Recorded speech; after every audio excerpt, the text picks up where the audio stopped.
అందరికీ నమస్తే, welcome to garam garam వార్తలు. నేను వచ్చేసిన మస్తు వార్తలు పట్టుకొచ్చిన.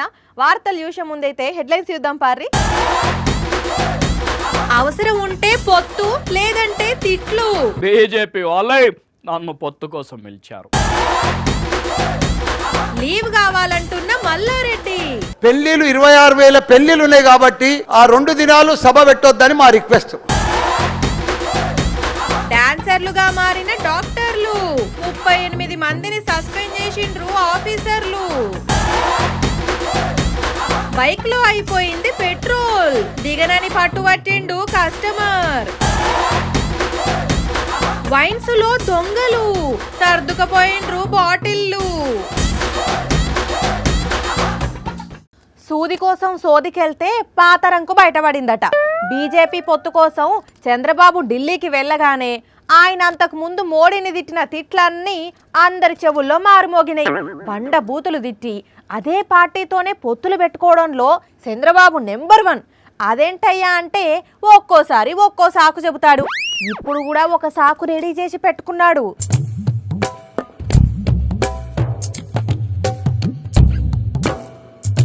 సార్ నమస్తే సార్, ఏదో టెన్షన్ లో ఉన్నట్లున్నారు, ఏం జరిగింది సార్? ఆగవమ్మా ఆగు, నువ్వు ఒక్కదానవే. ఆ ట్యూషన్ మాస్టర్ కి ఫోన్ కలపండి. మీ మనవడికి ట్యూషన్ మాస్టర్ మాట్లాడుతున్నారా? గుడ్డోడు సరిగ్గా చదవట్లేదా ఏంటి?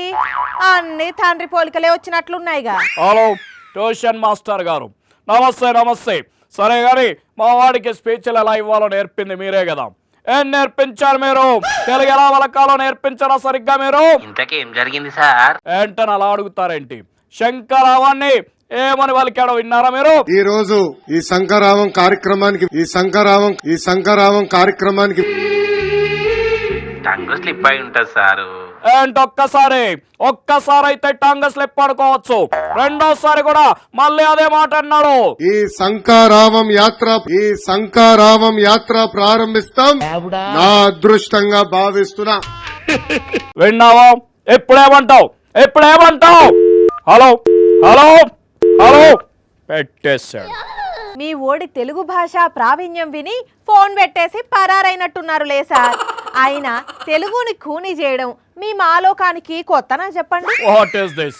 ఎక్కడికి వెళ్తున్నాం మనం? ఎవ్వరు ఎక్కడికి వెళ్ళట్లేదు గాని మీరే మొన్న బీజేపీ పొత్తు కోసం ఢిల్లీకి పోయొచ్చారుగా. అవును, రాష్ట్రం కోసం తప్పదు కదా, దిస్ ఇస్ వాస్తవం. మరి 2019లో కాంగ్రెస్ తో చేతులు కలిపారు ఎందుకో? అది దేశం కోసం, దిస్ ఇస్ నిజం. అలాగైతే మరప్పుడు బీజేపీతో తెగదింపులు ఎందుకు చేసుకున్నట్టు? సరే పోనీ, ఎన్నికల తర్వాత కాంగ్రెస్ కి ఎందుకు దూరమైనట్టు? What I am saying, this is రాష్ట్రం, దట్ ఈస్ దేశం. ఈ దేశాన్ని రాష్ట్రాన్ని making development, that is not a joke. And I am going to be AP CM. I am building Hyderabad hi-tech city. ఒక్క ముక్క అర్థమైతే ఒట్టు. What I am saying, BJP వాళ్ళే నన్ను పొత్తు కోసం పిలిచారు, వాళ్ళే నా వెంట పడుతున్నారు. అలాగైతే బీజేపీకి మీ అవసరం ఉంటే వాళ్ళే మీ దగ్గరకు రావాలి కదా. వాళ్ళు రాలేదు కాబట్టి నేనే వెళ్ళాను. అయినా మోడీని బీజేపీని అన్నేసి తిట్లు తిట్టి అమిత్ షా కారు మీద రాళ్ళేయించి మళ్ళీ వాళ్ళ దగ్గరకు ఏ ముఖం పెట్టుకొని వెళ్లారు సార్? చెప్పాను కదా, రాష్ట్రం కోసం, దేశం కోసం. ఇలా వాళ్ళ కాళ్ళు వీళ్ళ కాళ్ళు పట్టుకోవడం ఎందుకు సార్? మీరే అన్ని సీట్లలో ఒంటరిగా పోటీ చేయొచ్చు కదా. రాష్ట్రం కోసం, దేశం కోసం కాళ్ళు గడ్డాలు పట్టుకోక తప్పదు, దిస్ ఇస్ వాస్తవం. 2019లో కూడా రాష్ట్రం కోసం అని బీజేపీని బూతులు తిట్టారు. ఇప్పుడు మళ్ళీ రాష్ట్రం కోసం అంటూ అదే బీజేపీతో చేతులు కలుపుతున్నారు. జనం నవ్వుకుంటున్నారు సార్. ఇంకా చాలు, అర్జెంట్ గా నేను వాష్రూమ్కి వెళ్ళాలి. దేశం కోసమా రాష్ట్రం కోసమా? What I am saying, this is very దారుణం. yes, this is దారుణం. తనకు అవసరం ఉంటే పొత్తు, అవసరం లేకుంటే తిట్లు, నచ్చకపోతే కారాలు మిరియాలు, నచ్చితే కాళ్ళ బేరాలు. ఇది చంద్రబాబు మార్కు రాజకీయం. దీనినే అపర చాణక్యం అంటాయి పచ్చపత్రికలు.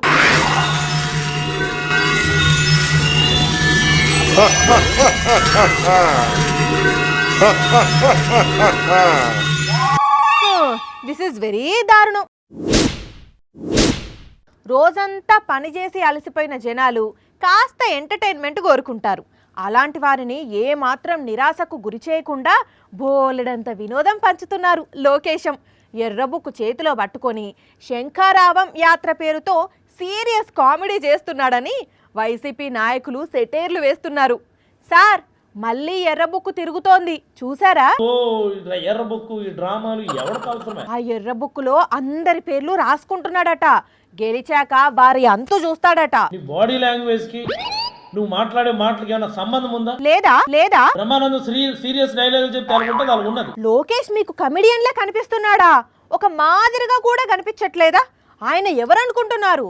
చంద్రబాబు కొడుకు, తెలుసా? చంద్రబాబు కొడుకు దేవుడికి ఎక్కువ. అయ్యో, ఇలా మాట్లాడితే మీ పేరు కూడా ఎర్రబుక్కులో రాసుకుంటాడు.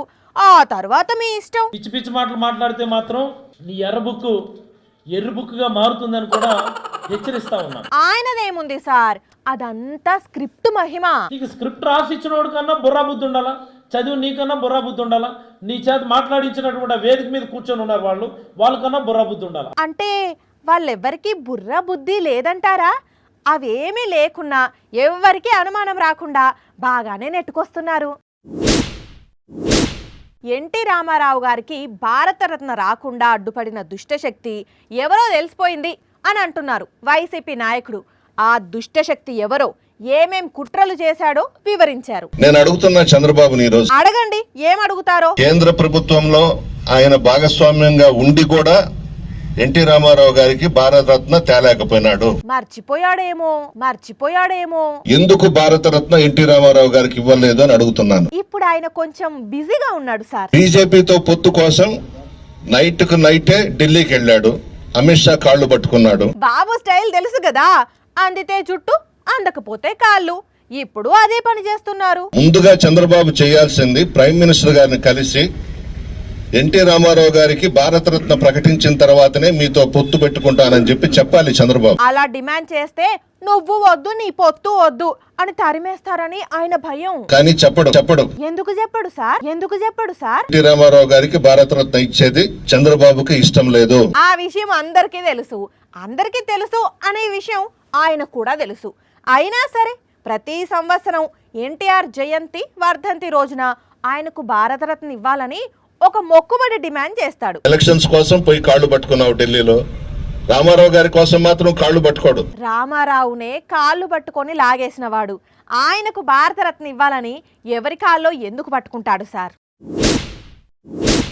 హైదరాబాద్ను డెవలప్ చేసింది తానే అని చంద్రబాబు చెప్పుకుంటే, ఎలా డెవలప్మెంట్ చేయాలో చంద్రబాబుకు నేర్పించింది తానే అని చెబుతాడు కేఏ పాల్. తామిద్దరం 22 సార్లు రహస్యంగా చర్చలు జరిపామని ఒక బాంబు వేల్చాడు. ఆ రహస్యం ఏంటో కనుక్కుందాం. బాధతో మాట్లాడుతున్నాను, దయచేసి అర్థం చేసుకోండి. అయ్యో, బాధపడకండి సార్. అసలు ఎందుకు బాధపడుతున్నారు? పవన్ కళ్యాణ్ తమ్ముడు గురించి మాట్లాడితే నాకు బాధ ఉంటది. ఆయనకు లేని బాధ మీకెందుకు సార్? మేము కుక్కలవా? 20, 15, 20 సీట్లు ఇస్తే మరి ఇప్పుడు అదే 20, 25 సీట్లకి ఎందుకు అమ్ముడుపోయా? అంటే మీకు పవన్ కళ్యాణ్ అమ్ముడు పోయేవాడిలాగా కనిపిస్తున్నాడా? ప్రశ్నించకపోతే ఎట్లా? ఎవరిని ప్రశ్నించాలి? చంద్రబాబునా? పవన్ కేవలం జగన్ ను మాత్రమే ప్రశ్నిస్తాడు. అందరూ చంద్రబాబు నాయుడు క్రెడిట్ ఇస్తారు. నాకు అదే బాధగా ఉంది. అవునా? ఎందుకు? బాబు, చంద్రబాబు నాయుడు గారు మీరు బ్రతుకుంటుండగా ఒక్కసారి లైవ్ లో చెప్పేసండి. నాతో సీక్రెట్ గా 22 సార్లు చెప్పింది. మీతో సీక్రెట్ గా 22 సార్లు మాట్లాడారా? ఏమిటి సార్ ఆ సీక్రెట్? అవ్వ ప్లీజ్ మాకు కూడా చెప్పండి కొంచెం. కేఏ పాల్ గారే నన్ను బిల్ గేట్స్ పరిచయం చేశారని అందరికీ చెప్పారు. బిల్ క్లింటన్ పరిచయం చేశారని మీరు అందరికీ చెప్పారు. ఓహో, అదా? ఆ విషయం అందరికీ తెలుసు కదా, కానీ ఈ జనరేషన్ కు తెలియదు కదా. మరి వెళ్ళి ఒకసారి చంద్రబాబును గట్టిగా తగులుకోండి, ఏమంటాడో చూద్దాం.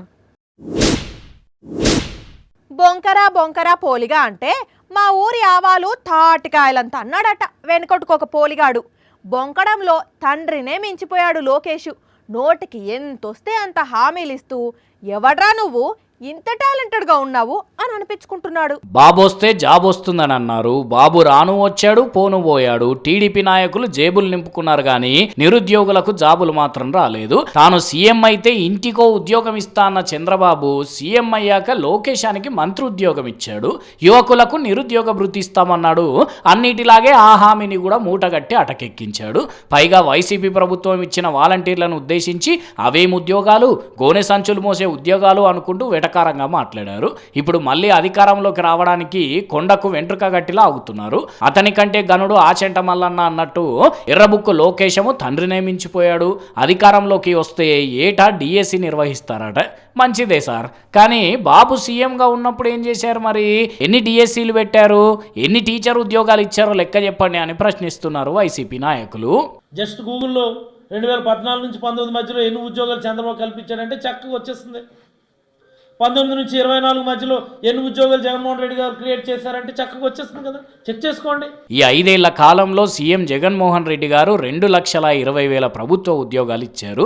అదే చంద్రబాబు సీఎంగా ఉన్న 5 ఏళ్లలో ఇచ్చిన ప్రభుత్వ ఉద్యోగాలు కేవలం 34,000 మాత్రమే అని వివరించారు మంత్రి అప్పలరాజు గారు. దీని గురించి అడిగితే ఈ లెక్కలు గిక్కలు జాంతానయి, మేమే ఎక్కువ ఉద్యోగాలు ఇచ్చామంటారేమో ఎర్రబుక్కు లోకేశం వారు. ఇచ్చామన్నా ఉండాలి. తెలంగాణ అసెంబ్లీ సూపర్ అంటే సూపర్ నడిచింది. ప్రభుత్వ లీడర్లు, ప్రతిపక్ష లీడర్లు మాటకు మాట అనుకుంటుంటే ఏహే ఎక్కడిది మస్త్ అంటే మస్త్ అనిపించింది. నీళ్ళ పంచాయతీ మొత్తం రాజకీయ పంచాయతీ అయింది కదా. అయినా జనాలకు మాత్రం ఇంకా మల్లారెడ్డి మాట్లాడుతలేడేంది, సభకు వచ్చిండా రాలేదా అనే టెన్షనే పట్టుకున్నది. చూద్దాం అప్పుడో ఇప్పుడో కనపడకపోతాడా, మాట్లాడకపోతాడా అని అనుకుంటుంటేనే సడన్గా ఇగో లేచిండు.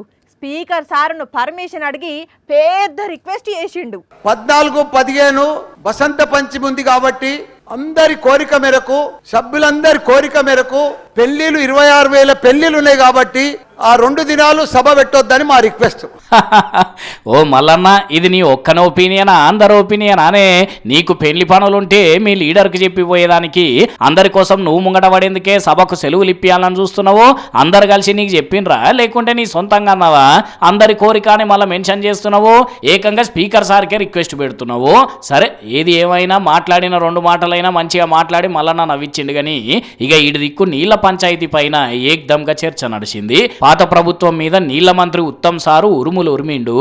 ఈ 10 years లో ఇరిగేషన్ సెక్టర్ లో జరిగిన అన్యాయం, అవినీతి బహుశా స్వతంత్ర భారతదేశంలో ఏ రాష్ట్రంలో ఎక్కడ జరిగి ఉండదు. ఇక ఈ మాటలు విని పక్కా లెక్కలతో సభకు వచ్చిన trouble shooter Harish Rao sir ప్రభుత్వం చెప్పిన అన్ని మాటలకు పేపర్లలోనే లెక్కకు లెక్క చదివి వినిపించిండు. నల్లగొండలో సభ పెట్టినందుకు ప్రభుత్వం స్పందించి మేము ప్రాజెక్టులు అప్పచెప్పబోము అని ఒక తీర్మానం చేయడం అనేటువంటిది మేము దానికి సంతోషం వ్యక్తం చేస్తున్నాం. ఈ మాట వినంగానే లేచిన నల్గొండ జిల్లా మంత్రి కోమటిరెడ్డి వెంకటరెడ్డి కండ్లెర్ర చేసి కేసీఆర్, హరీష్ రావు, జగదీష్ రెడ్డి కలిసి మా జిల్లాని నాశనం చేసిండు. ఇటు CM Revanth Reddy sir direct గా సభకు రాని కేసీఆర్ సార్ను టార్గెట్ చేసి ప్రధాన ప్రతిపక్ష నాయకుడు సభకు రాకుండా ఫామ్ హౌస్లో దాచుకొని ప్రజలని తప్పుదోవ పట్టించడానికి వారిని పంపించి వారు పచ్చి అబద్ధాలు మాట్లాడుతున్నారు. ఓ అన్న పని మీద ఎక్కడికో పోవాలి, ఆన్లైన్లో బైక్ బుక్ చేసుకున్నాడు. బైక్ కూడా వచ్చింది, డ్రైవర్కు ఓటీపీ చెప్పిండు, బండి స్టార్ట్ అయింది. కానీ ఇంతల్ని ఓ ప్రాబ్లం మొదలైంది. ఆ ప్రాబ్లంతో రోడ్డు మీద ఎంత కథేందో చూస్తే నవ్వుకుంటారో పాపం అని అంటారో ఇక చాయిస్ మీదే.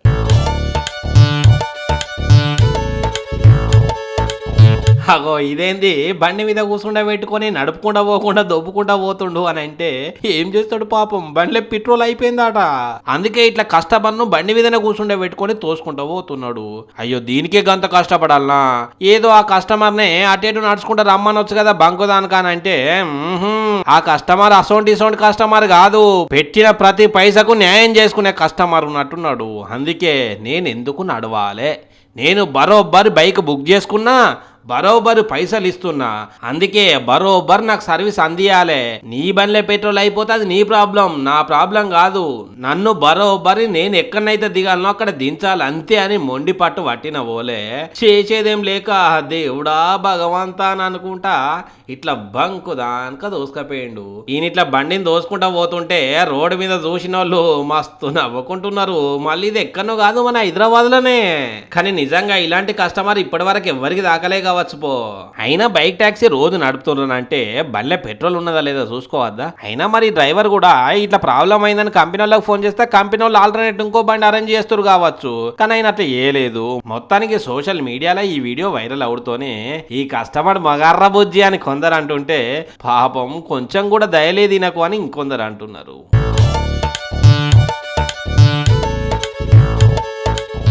వైన్ షాప్లకు వచ్చి కోటర్లు బీర్లు ఫుల్ బాటిళ్ళు కొనేటోళ్ళందరూ నిజంగా తీసుకుపోయి తాగేటందుకే అనుకుంటే పొరపాటు నర. వాళ్ళు వచ్చింది నిజంగా కొనేటందుకే అయినా దాంట్లో మతలబు వేరే ఉంటుంది. కౌంటర్లా ఎవరు కూసుంటారు, వచ్చిన పైసలు ఎక్కడ దాస్తున్నారు, వైన్స్లకు ఎక్కడి నుంచి దారులు ఉన్నాయి, దొంగసాటుంగా ఏడికెళ్ళి రావచ్చు అని స్కెచ్చు గీసిపోతారు. ఒక్కటికి 4 సార్ల కోటర్లు కొంటారు. అర్ధరాత్రి పూట కొందరు ఈ పని చేస్తారు. తాళాలు పక్కున పచ్చలు వలగొట్టిండ్రు, ముఖానికి మాస్కులు వేసుకున్నారు, షటర్లు లేపిండ్రు, వైన్స్లో జొరబడ్డరు. అంతే, ఇంకేమున్నది? 2 అంటే 2 నిమిషాల్లా మందమ్మిన పైసలు మొత్తం మత్పరిచ్చి బ్యాగులో కుక్కిండ్రు. ఎర్ర టీషర్ట్ వేసుకున్న బద్మాష్ గాడు చూడుండ్రి, అంత ఆత్రంగా పైసలు జరుతున్నట్టు కనపడుతున్నా ఎంత తెలివిగా ఇకమతు ప్రకారం ఒక్కో పైసల కట్టను ఎట్లా నొక్కిండో వీడిటు జరుతుంటే ఇంకో గోషిగాడు ఇంకో పని చేసిండు. జనగామ జిల్లాలున్న వైన్స్లో జరిగిన దొంగతనం ఇది. మరి ఇంత పర్ఫెక్ట్గా తాళాలు బగలగొట్టి దుకాణంలోకి వచ్చిండంటే వీడు ఎన్నిసార్లు మందు కొన్నాడో ఏ ఊరోడో గని మందమ్మిన పైసలు మొత్తం ఎత్తుకపోయిండ్రు. 2-3 కాస్ట్లీ ఫుల్ బాటిళ్లు కూడా బ్యాగులు వేసుకొని పోయినరట. తెల్లారి షాపు తెరిచేందుకు వచ్చిన ఓనర్లు పోలీసులకు ఫోన్ కొడితే కేసు రాసుకొని విచారణ చేస్తున్నారు. కానీ చూడుండ్రి ఏసోంటి దొంగలు తయారైనరో. చూసేటందుకు చదువుకున్న పోరల లెక్కనే ఉన్నారు. మరి ఎందుకు చోరు కథలు పడ్డరో ఏమో గాని 2 రోజుల్లోనే పట్టుకుంటామని పోలీసులు అంటున్నారు. మీరైతే పైసలు పైలంగా దాయుండ్రి. వైన్ షాపులు బార్ షాపులోళ్ళు బ్యాంకు పైసలు లేవన్నా నమ్మే రోజులున్నాయి గాని వైన్ షాప్ అంటే మందుకు మందు దొరుకుతుంది, పుష్కలంగా పైసలు ఉంటున్నాయని దొంగలు ఫిక్స్ అవుతున్నారు. మంచిగా తాళాలు వేసుకోండ్రి. 35 ఏండ్లు దాటి 40 ఏండ్ల దగ్గరకు పోతేనే వామ్మో వాయో అని నడుములు పట్టుకొని నడుస్తున్నారు. ఇక 50 ఏండ్లు దగ్గరికి వస్తే 170 మందికి షుగర్లు బీపీలు వస్తున్నాయి. 70 ఏండ్లు దాటితే బరాబర్గా కర్ర పట్టుకొని నడుచుడే.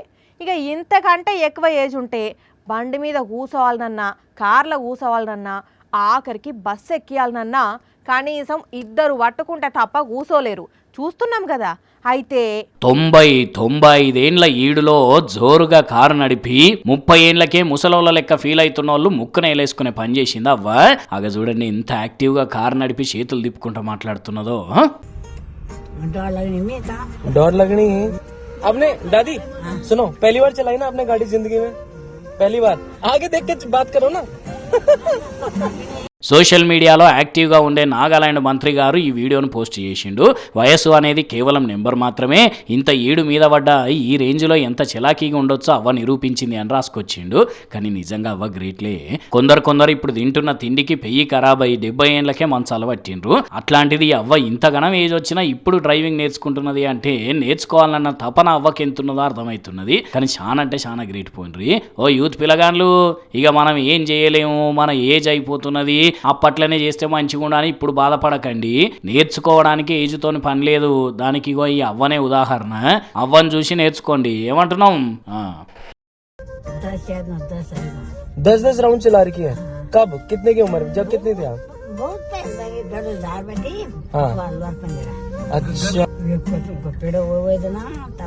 अच्छा तो मजा आ रहा है ना दादी गाड़ी चला के? मजा आ रहा है? गांव में बताना है सबको मैंने गाड़ी चलाई. డాక్టర్లు అంటే పేషెంట్లకు సూదులేస్తారు, గోళీలు ఇస్తారు, ఇంకా రోగులకు ఏ ట్రీట్మెంట్ అవసరం ఉంటే ఆ ట్రీట్మెంట్ చేస్తుంటారు. ఇంకా పెద్ద ప్రాబ్లమ్స్ ఉంటే ఆపరేషన్స్ చేస్తుంటారు. కానీ అదే కర్ణాటకలో కొందరు డాక్టర్లు ఆ పనులన్నింటితో పాటు ఇంకొన్ని పనులు కూడా చేసి సోషల్ మీడియాను షేక్ చేస్తున్నారు. ఇంతకు వాళ్ళు ఏం చేసిండ్రు అనుకుంటున్నారా? చూడుండ్రి.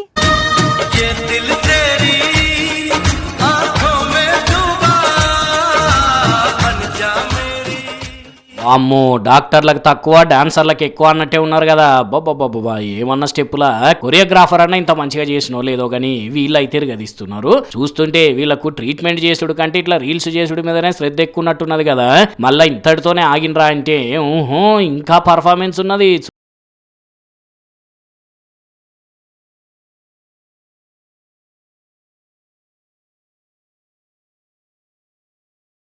అంతా ఈ దవాఖానలోనే ఉన్నట్టున్నారు కదా. కర్ణాటక రాష్ట్రం గదక్లో ఉన్న దవాఖాన ఇది. వీళ్ళంతా జూనియర్ డాక్టర్లు. ఇంకో 20 రోజులైతే ఇలా ట్రైనింగ్ కూడా పూర్తయ్యేది. ఆయన ఇప్పుడు ఇట్లా హాస్పిటల్ని రీల్స్ చేస్తున్నారంట. ముచ్చట ఆఫీసర్లకు తెలిసేసరికి 38 మంది జూనియర్ డాక్టర్లను సస్పెండ్ చేసేసారు ఏకంగా. ఏదో చేయబోతే ఇంకేదో అయిందంటే ఇదే మరి. ఆయన దవాఖానల పేషెంట్లు ఉంటారు. ఇట్లా ఎగురుడు దునుకుడు చేస్తే వాళ్ళకు డిస్టర్బ్ అవుతుందని కొంచెమన్నా సోయి ఉండద్దా. సంబరానికి ఎగిరి ఇప్పుడు సస్పెన్షన్ దాకా తెచ్చుకుంటుంది. ఏమొచ్చే అరే కోవిడ్ టైంలో డాక్టర్లు డాన్సులు చేసిర్రు, పేషెంట్లతో చేపించారు అంటే అర్థం ఉన్నది పేషెంట్ల లోపల మానసిక ధైర్యాన్ని నింపేదందుకు అని. అదే ఇక్కడే ఉన్నది లొట్ట పీసు. అందుకే డాక్టర్లు చేసిన డాన్స్ బాగున్నా డ్యూటీలో ఇట్లా చేసినందుకు అందరు తప్పు పడుతున్నారు. అందుకే ఎక్కడ ఏం చేయాలనేది ముందుగానే తెలుసుకుంటే ప్రాబ్లం అనేది ఉండదు.